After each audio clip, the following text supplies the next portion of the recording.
What our bodies require is just attention from our sides to devote the time and the attention to go to for a treatment that you didn't use before. Just probably nobody told you about this. So probably it was trying and feeling better. Welcome to Market the Machines, the show where robotics meets revenue. Hello and welcome to Market the Machines, the podcast where robotics meets revenue. I'm Justin Brown, and this episode is brought to you by Ideometry, a full-service growth marketing agency that powers B2B and robotics leaders. Today, our guests are Dennis and Elena from Robosculptor. Dennis, Elena, welcome to the show. Thank you, Justin. Yeah. Thanks for having us. Thank you, Justin.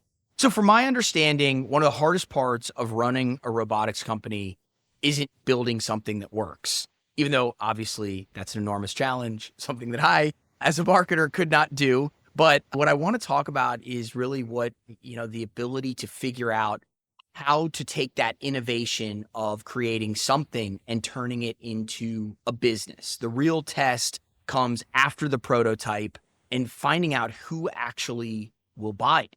How do you go from having a product to having a customer? And that's the question that every robotics founder and operator has to answer, and exactly what we're going to dig into today. So before we get into that, I think it's very important for the audience to understand what Robosculptor does. So Dennis, maybe in 30 seconds or less, can you give the audience just a little bit of background? Yeah, sure. So Robosculptor is a solution that delivers wellness massages to people without interfering, without attracting a specialist onto it. So it basically can transform either a fitness or just regular gym into a wellness destination, wellness facility by just providing a service of non-human assisted massages based on science that has previously proven track record. And when you first took Robosculptor to market, what was your approach to finding your first customer? It all started with a device that uses handheld handpiece for body contouring and anti-cellulite treatment. And one day I saw a collaborative farm. And what if we make a combination of those both? So I was looking into a solution. What could be a next step in technology transformation of the company?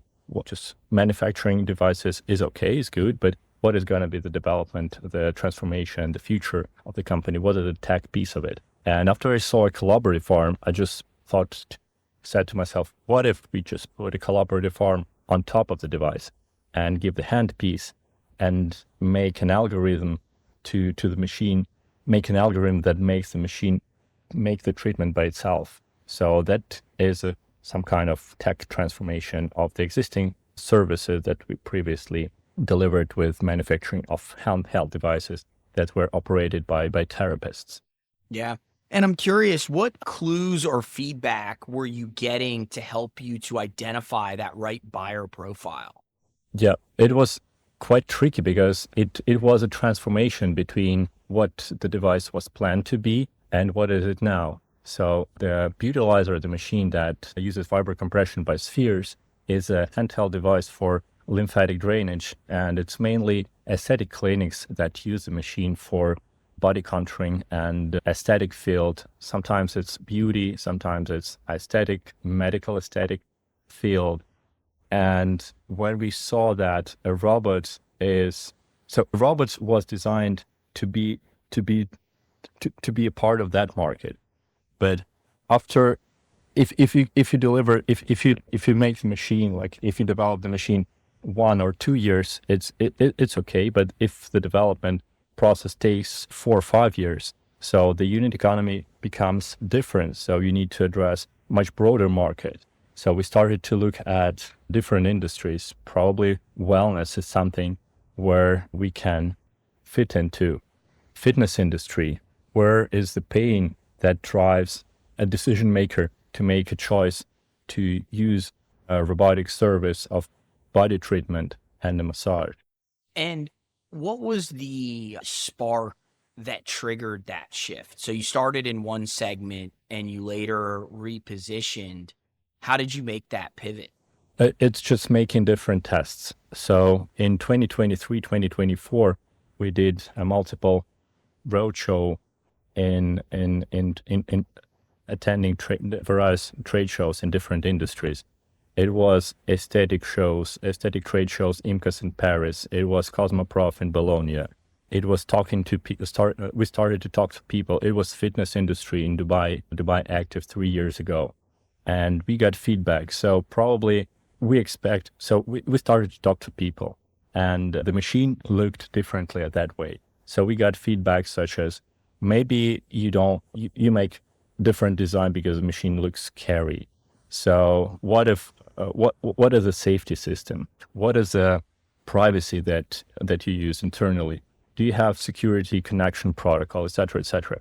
So we started to go to market as soon as we could, and we expected to sell the machine at that stage, but it was too early, and for us to the expectation was too high probably, and so we got a precious feedback and a lot of data. How do we transform the product for our future stages, rather than we got clients at that time, and that transformed the vision, how the product should be built in order to fit perfectly the expectations of the customer. Yeah. And Elena, I was curious about some of your experiences at these trade shows and events. In our conversations, it sounds like you've gotten a lot of incredible feedback there. Are there things that you are doing more intentional at these trade shows and conferences to get feedback from potential buyers? Is it just from engaging with people on show floors? What are some of the approaches that you've taken to get feedback that then has made its way into the product and into identifying that customer? Thank you. Good question, Justin. So I think that there was definitely a challenge in regards to, it's almost, we needed to create not a minimum value product, but a minimum lovable product, the one that people would actually want to try. And so when we first came out at the trade show, what we saw is that there was definitely an interest, but it was more, oh, well, this is kind of like a gimmick, a robot that's doing the body treatment, a massage robot. Oh, wow, look at that. Take a picture of that. But as we progressed and as we talked to people, as the technology progressed, and as we saw robotics just seeping through a lot of industries, and there is a little more recognition of the technology and acceptance of the technology, we saw people warming up to that. And the last trade show that we had, there was an enormous feedback from people who actually wanted to try the treatment. Our challenge was to be able to have a product that delivers this treatment that can be showcased, can be experienced, and can be loved, because we're still working with people. This is the technology created for people so that they can have advantage and access to, body treatments that they would not have access to otherwise. So I think that it's talking to the people, listening to the people, and trying to take what the feedback that they have, adjust our product without completely changing the nature of it. We cannot be driven by every single conversation. It sounds like, you recently got a big installation. Is it mainly focusing still on proof of concept and getting it installed at, in locations for potential customers? Are you actually going to market? What does the sales motion look like today? In a way, a little bit of both. What you mentioned, we had our commercial installation, but we're still getting the feedback because we want the product to be serving different industries. And this particular installation is a biohacking clinic, so it's unique in its concept. And it's not the proof of concept, but more the proof of the numbers, the economy, that the mathematics work. Sectors is still something that we're working on and planning the installation to prove that people are going to love this technology and people are going to have, and the numbers are going to make sense for the business owners. So in that particular case, there is the acceptance, there is the novelty of the treatment, there is the factor of combinatory treatments, how it works with other technologies in the specific biohacking center.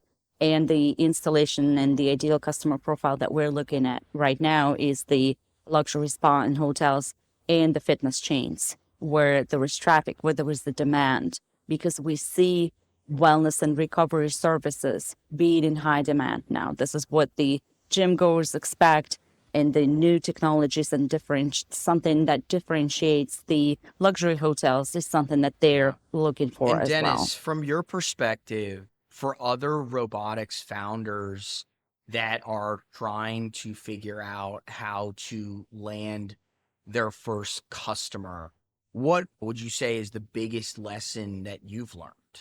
I guess that one of the challenges, one of the lessons learned that we got is detecting your potential client as soon as possible is vital. Then it's building a proof of the product market fit as early as possible. So we should have got the information, the product market fit just beforehand, but much earlier than we did with Robosculptor.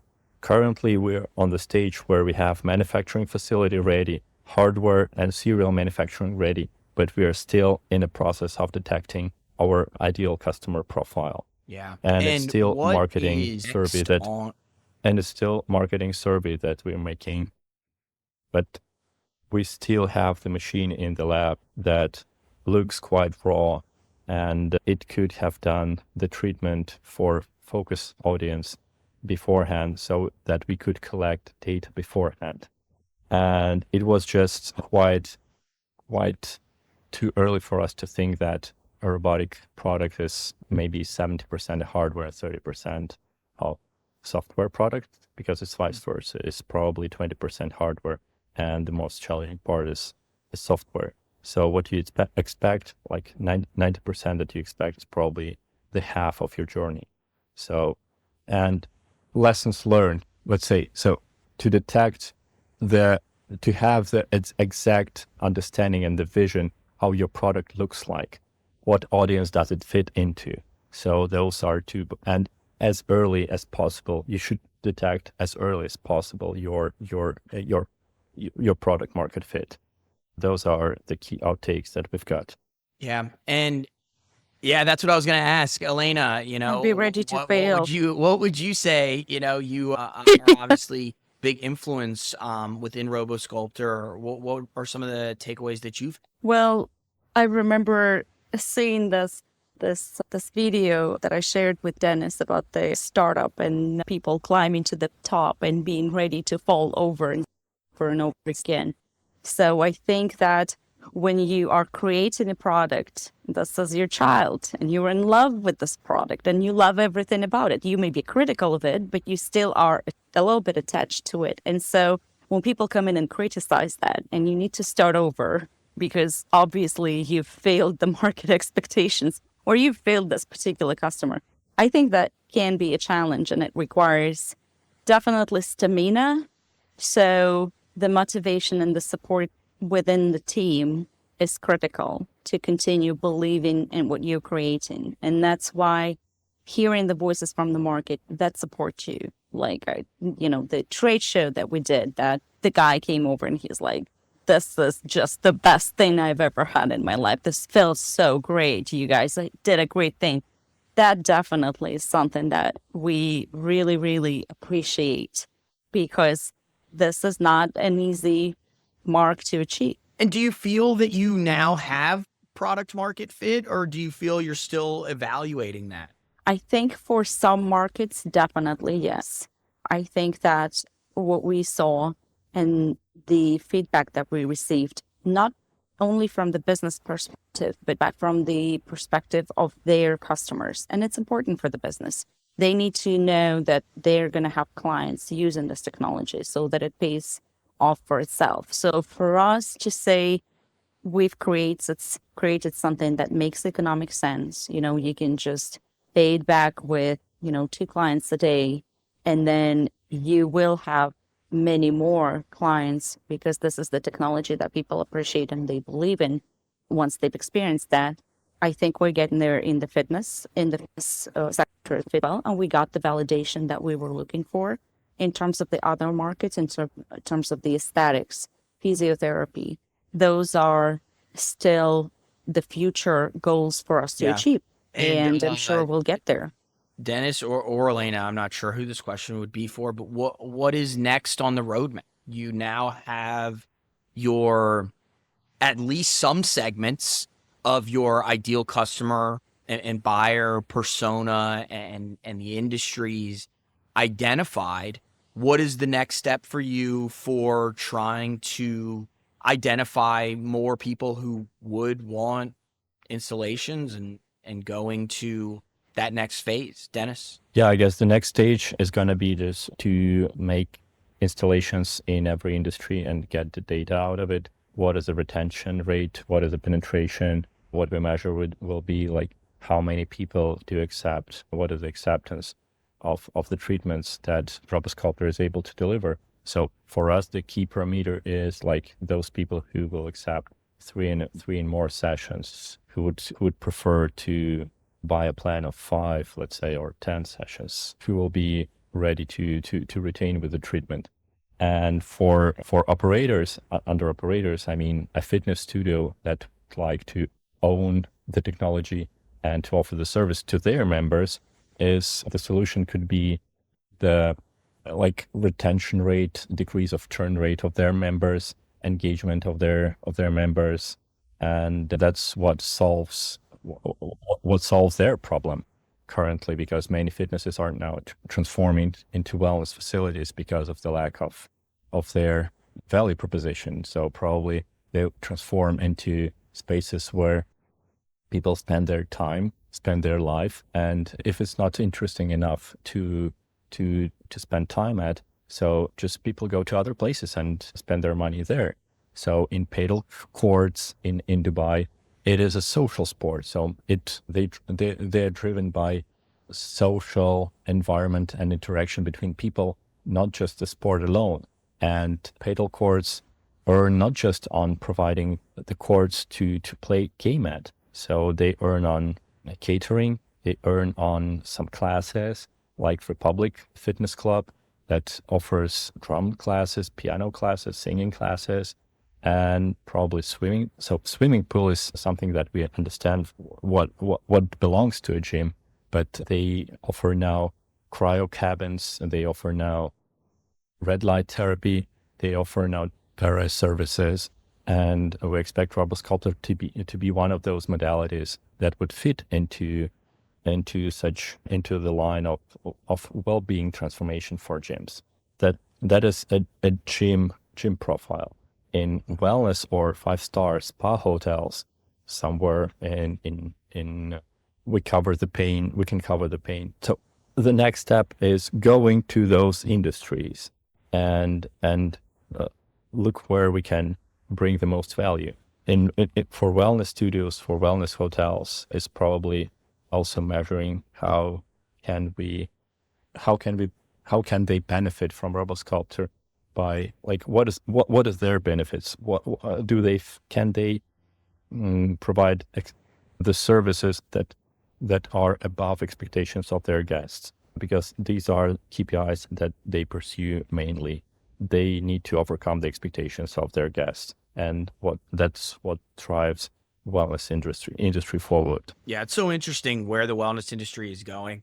I mean, once upon a time, you'd think that a lot of those things that you mentioned are more high end, but I mean, even my wife is talking to me about red light therapy, and she's got her red light therapy mask, and there's a red light therapy place, and there's cryogen that you can put those things on your legs. And I think people are really starting to look into even not just, 5-star high end world, but, the average person is looking into additional ways to take care of themselves above and beyond just, did I get on a treadmill and did I lift some weights? So it's very interesting where your potential buyers could be and what kind of organizations, because even if you go to a standard gym nowadays, there's new machines that are there that I would have considered 10, 15 years ago to be, and I don't know your space as well as you do, but like more on that high end, wellness type of world. And now they're,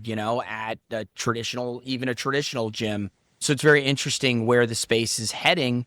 And I imagine that that's very exciting for you all as people try to take better care of themselves, the opportunities that that's going to provide for Robosculptor. I think it's prevention, and in wellness, if we measure a value-price ratio, it can be higher than the one of curing a disease.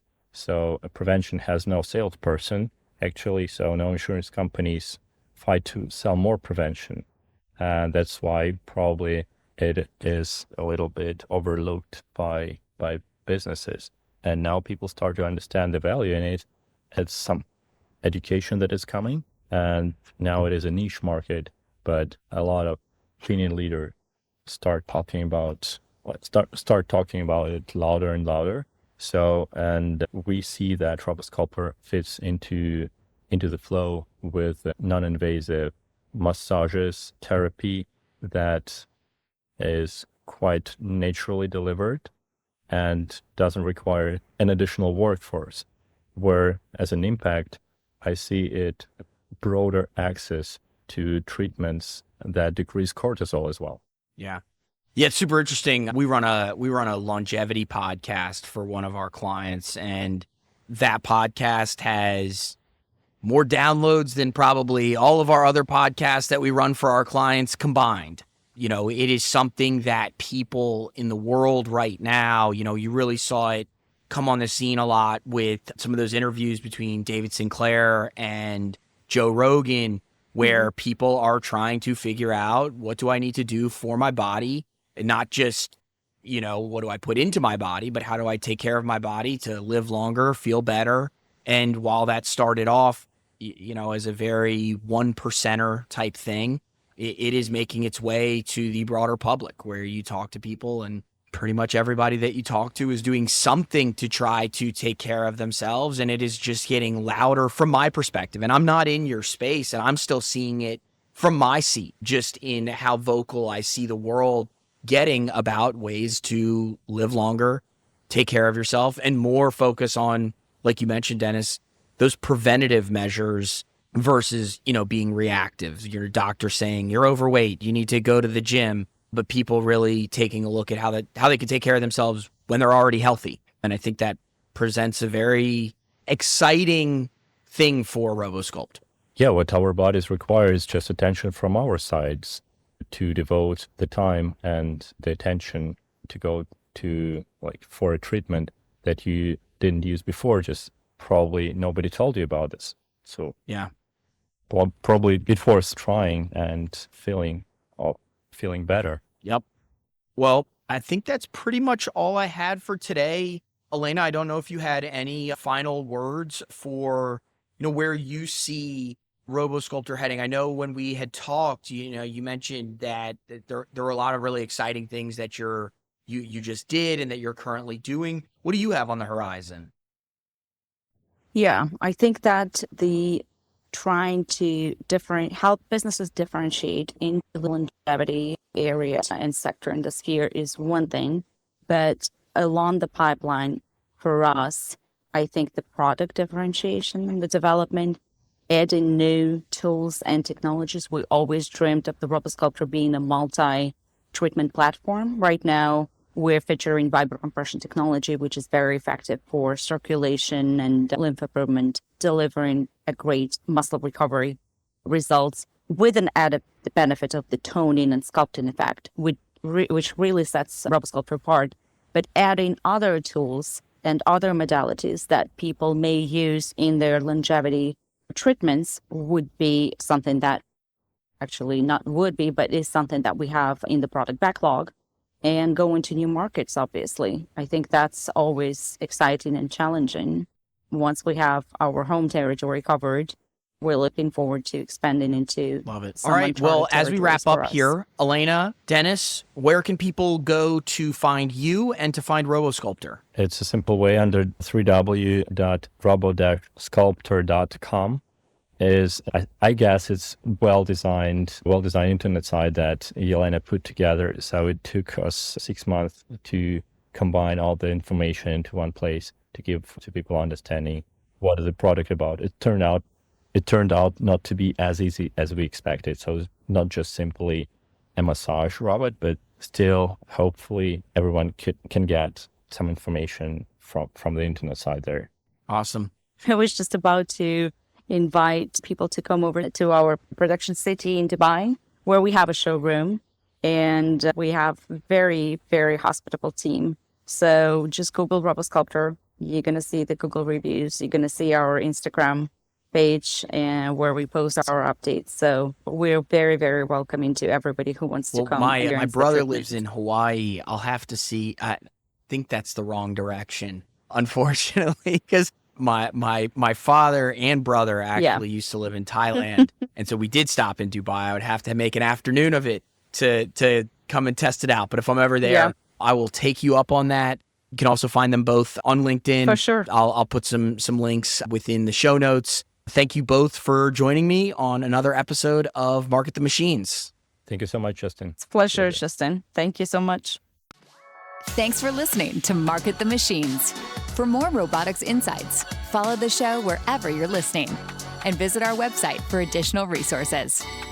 Share this with a fellow builder and keep learning how machine makers learn to win in the market. Until next time.